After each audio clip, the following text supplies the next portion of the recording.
একটা দমবন্ধ করা ছোট কেবিন, চারদিকে শুধু নীল সমুদ্র। একটা সাবমেরিন আটকে আছে জলের গভীরে, ১৩ জন নাবিক সেখানে বন্দী। দিন গুনছে তারা, একদিন, দুদিন, শেষ পর্যন্ত ৪৩৮ দিন।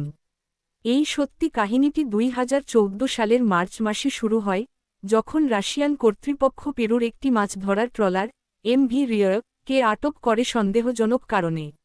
জাহাজে থাকা ১৩ জন নাবিকের মধ্যে ছিল কয়েকজন পেরুর, কয়েকজন বাংলাদেশের এবং অন্যান্য দেশের। জাহাজটি রাশিয়ার মুরমানস্ক বন্দরের কাছে আটক হওয়ার পর নাবিকদের কোনো আইনি সহায়তা, খাবার বা বিশ্রামের জায়গা দেওয়া হয়নি। তারা আটকা পড়েছিল জাহাজেই, ঠান্ডা, তুষারে ঢেকে থাকা জায়গায়। ধীরে ধীরে তাদের টাকা ফুরিয়ে যায়, খাবার ফুরিয়ে যায়, এবং তারা একে একে অসুস্থ হতে থাকে। অনেকেই তাদের দেশে ফোন করে সাহায্য চাইতে থাকেন, কিন্তু দূতাবাস কিংবা কোম্পানি কিছুই করে না।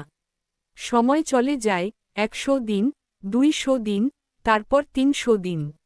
সবশেষে ৪৩৮ দিন পরে, আন্তর্জাতিক চাপ, মিডিয়া কভারেজ এবং মানবাধিকার সংস্থার হস্তক্ষেপে তাদের মুক্ত করা হয়। তখন তারা ছিল শারীরিক ও মানসিকভাবে বিধ্বস্ত। এই ৪৩৮ দিন ছিল বেঁচে থাকার জন্য এক অবিশ্বাস্য লড়াই, যেখানে মানবতা, সহানুভূতি এবং ন্যায়ের জন্য লড়েছিল ১৩ জন সাধারণ নাবিক।